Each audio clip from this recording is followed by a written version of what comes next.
जतोई साहब के मुबारक हो जाए मोटरसाइकिल फुर जे केस में बरी थी है चोरी कन पिया फुर पिया कन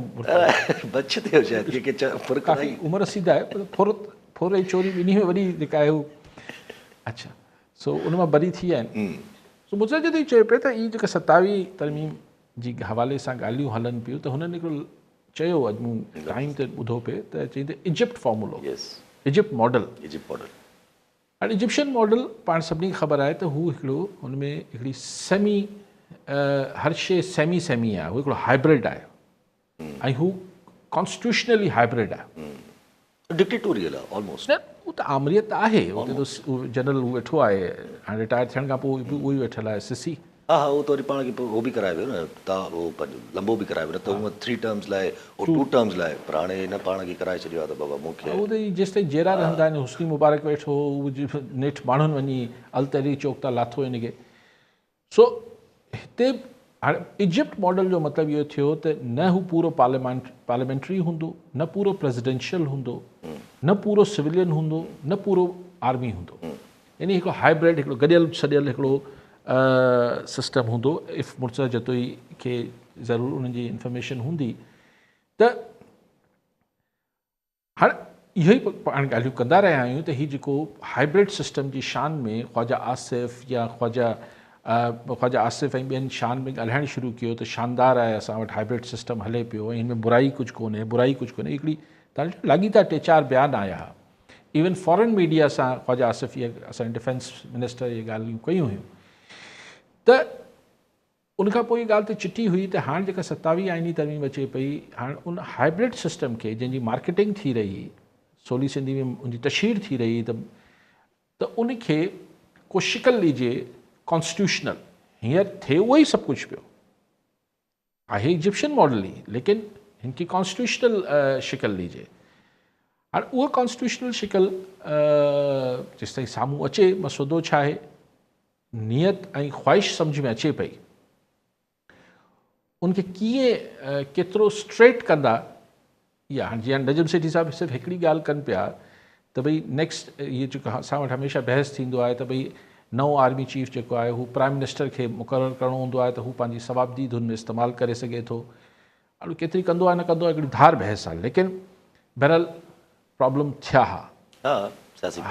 हर दफ़े में प्रॉब्लम थी वञनि था पसंदि नापसंदि में ख़ुदि जनरल बाजवा ऐं इमरान ख़ान जो इख़्तिलाफ़ इन ई ॻाल्हि ते हो पोइ सो हाणे चवनि था त इहो हिकिड़ो जीअं मिलिट्री जो अंदरि जो मामिलो ठाहे छॾिजे त उहो पंहिंजो कंहिंखे सरबराह ठाहिणु चाहिनि था उहो सिविलियन्स जे हथनि मां खसे ऐं हीउ हिकिड़ो निज आर्मी जो मामिलो ही मिलिट्री जे अंदरि जो मामिलो आणे छॾियो इन लाइ का कमेटी ठाहे छॾे ऐं हीउ नजम सेठी चए थो कुझु माण्हू चवनि था त मे बी 58(2)B खे बहाल करण जी ॻाल्हि थिए पर 58(2)B अगरि बहाल थिए सदर जा इख़्तियारात त वरी सदर त वरी वेठो आहे सियासी वेठो आहे हींअर बि हिन खां अॻु वारो बि त पोइ छा ईअं को सिचुएशन ठहे हितां हू ॻाल्हियूं वरी शुरू थियनि थियूं त को वर्दी वारो ई वेठो हुजे सदर ऐं हुन वटि 58(2)B जा इख़्तियारात हुजनि त पोइ हू जेको ज़ियाउलक जेको कॉन्सेप्ट सां जे विज़डम सां इहे 58(2)B आई हुई त it should be balance between parliament the elected and non elected people यानी असांजी इस्टेब्लिशमेंट ऐं पार्लियामेंटेरियन जे विच में बैलेंस क्रिएट थी वेंदो 58(2)B which was not a balance actually balance जेको आहे उहो टूवर्ड्स द प्रेसिडेंसी हो जेॾी महिल वणे नौकिरी मां कढी छॾे त हाणे हिते कहिड़ी शिकल में आणी था ॾिसणो आहे पोइ हाणे अगरि अहिड़ी शिकल में आणींदा जीअं मिसाल इजिप्ट या अहिड़ी का ॻाल्हि कंदा त पोइ उतां हू बहस शुरू थिए थी त उहा ॻाल्हि नवाज़ लीग खे त को प्रॉब्लम न थींदो मूंखे नथो लॻे त नवाज़ शरीफ़ माठ थी वियो आहे ऐं नवाज़ लीग खे प्रॉब्लम हूंदी कोन MQM खे आउं नथो सम्झाए जेके हुकूमती इतिहादी आहिनि पाण सोचूं हिकु हिकु करे हुनखे बि को प्रॉब्लम न थींदी बाप ऐं हिननि खे त ज़ाहिर बाप आहे हाणे या न आहे ठीकु आहे हिननि खे सभिनी खे त को प्रॉब्लम थिए वरी बि अगरि प्रॉब्लम थींदी त पीपल्स पार्टी खे थींदी त उन लाइ पोइ सिंध में बि को जोॻो बंदोबस्तु कयो वेंदो त अगरि वफ़ाक़ में प्रॉब्लम करे थी त पोइ सिंध में बि